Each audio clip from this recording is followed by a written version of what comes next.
一年一度的中国经济崩溃论又来了，只是这次抹黑的点怎么这么搞笑呢？最近有日本媒体指着中国的零食折扣店称，中国的经济不行了，商品不打折都卖不出去了。他们为了抹黑中国，真是煞费苦心啊！那按照他们的逻辑，日本超市里的天价大米岂不是说明日本经济蒸蒸日上？这算什么？4倍米价优势在我，零食打折尽显疲态。大家好，欢迎来到星球热点，国家大事从不缺席，舆论场中抽丝剥茧，聚焦独家中国资讯。点赞、订阅加小铃铛，带你用不一样的视角读懂中国故事。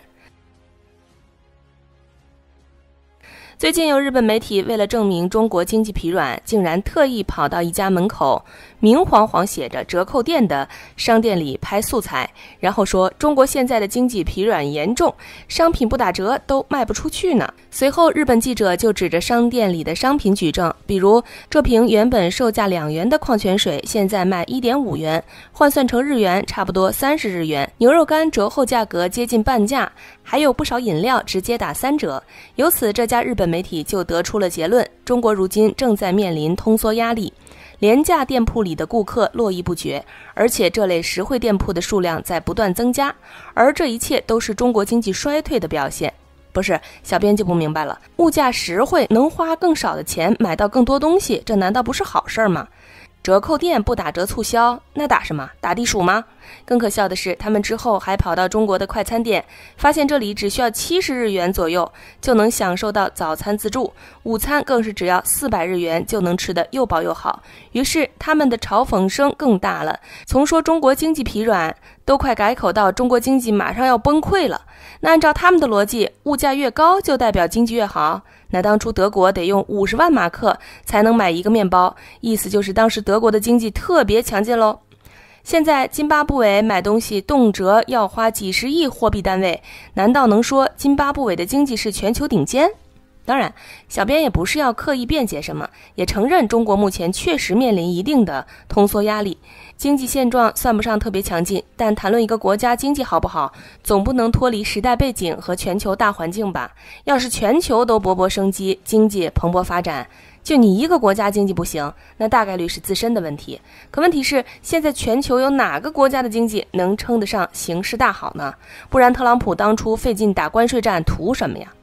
？2017年特朗普上台后就对中国发起贸易战，实施各种制裁，后来又遇上了新冠疫情，而中国硬是扛了过来。要知道，从2017年到现在已经整整8年了，抗日战争打了14年，中国的这场贸易抗战也已经坚持8年了。外部抗压8年不说，中国还得推进内部产业转型等一系列关乎长远的工业大事。在这样的多重压力下，中国经济能维持当前的稳定局面已经非常不容易了。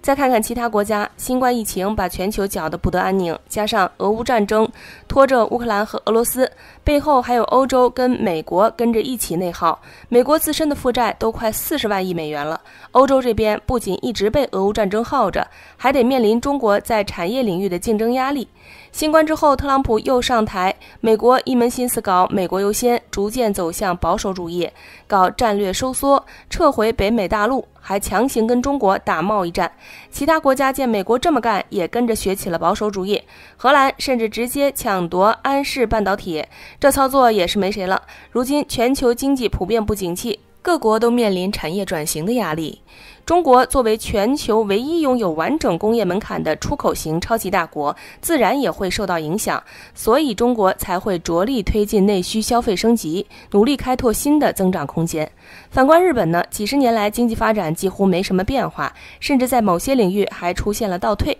这样的日本有什么资格变着法儿的抹黑仍在稳步前进的中国？所以小编有理由相信，这条视频的制作方正是之前日本招聘称赞日本批判中国创作者的最新成果。这里小编简单带大家回顾一下，11月底的时候，有网友发现日本最大的众包平台之一 Crowdworker 上竟然公开招募撰写称赞日本批判中国系列油管视频脚本的写手，单条脚本报酬1500至2500日元，折合人民币大概70到120元。报酬虽不高，内容却满是恶意和指向性。招聘说明里明确要求，视频主题需包含日本技术、文化、语言的优势，同时还要制作中国人的迷惑行为、不守规矩、违规现象等抹黑内容，甚至特别注明，这些针对中国人的内容可以是虚构的，只要看起来像真的就行。说白了，这哪是做评论呀，分明是在系统性生产抹黑中国的剧本化内容。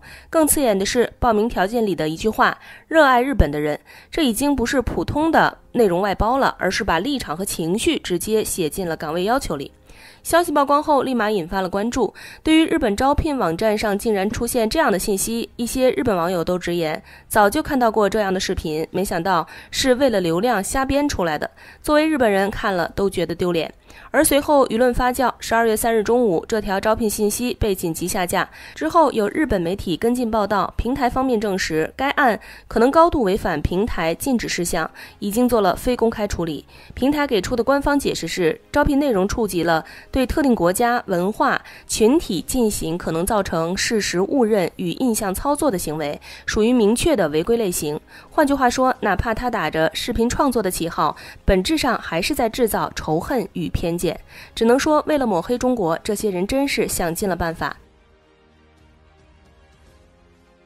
那么问题来了，这么挖空心思嘲讽中国经济，那日本自家的经济到底成色如何呢？大米都快成奢侈品了。一位日本市民看着创下新高的5公斤装大米，忍不住发出了这样的感叹。根据日本总务省10月21日发布的报告，10月核心消费价格指数同比上涨 3.0%， 这已经是日本物价连续第50个月同比上升了。在东京的普通超市里，以前100多日元就能拿下的10枚装鸡蛋，现在标价普遍突破300日元，钱包真是遭不住。日本最新调查显示，今年全年日本有超过2万种食品涨价，比去年多了约 60%， 货架上的东西跟坐了火箭似的往上涨。主食类更是涨价重灾区，普通精米价格同比涨幅高达 39.6%。截至11月9日那周，一袋5公斤装大米的均价涨到了4316日元，把今年5月刚创下的记录给刷新了，真是没有最高，只有更高。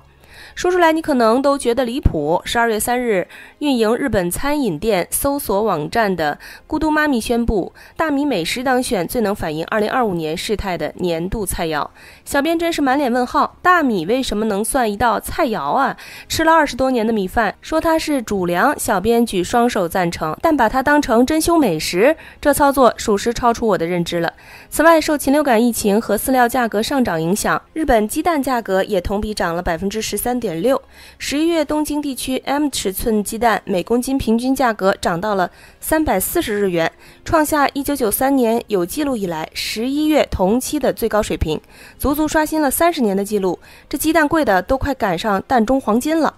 饮品和饮料也没逃过涨价期，巧克力价格同比涨了 36.9%， 咖啡豆更是狂涨 53.4%。 爱喝咖啡吃巧克力的朋友怕是要心疼到捂钱包。就连大种制药的宝矿力水特500毫升装都涨了20日元，卖到170日元。喝口运动饮料都得精打细算。更头疼的是，日元贬值之后，能源和住房成本也跟着飙升，日本家庭的开支压力直接拉满。近期日本10大电力公司里，多数都宣布要上调电费。就拿东京电力公司来说，一个普通家庭每月的电费比3年前同期多了约1400日元，相当于每个月平白多了一笔冤枉钱。4大都市燃气公司也跟着凑热闹，纷纷上调燃气价格。这个冬天，日本居民的取暖成本简直是压力山大，怕是得在保暖和省钱之间反复纠结。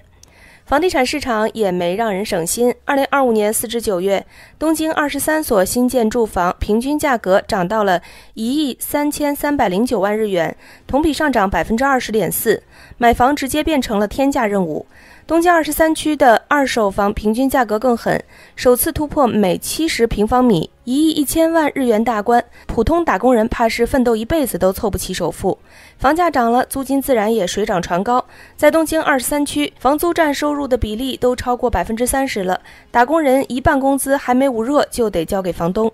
成本压力一层层传导下来，企业也扛不住了，就连深受日本人喜爱的拉面店也顶不住成本压力。2024年，日本有72家拉面店倒闭，创下历史记录。以后想吃碗平价拉面，怕是都得随缘了。不过，这在日本媒体眼中应该都不是事儿，毕竟按照他们的逻辑来说，物价上涨是蒸蒸日上的表现啊。好了，今天的内容到这里就结束了。如果你喜欢小编的影片，还请大家多多点赞转发，让更多的人一起见证中国进步。关注我的频道，这样既能回顾往期视频，又不会错过之后的精彩内容。那我们下期节目不见不散。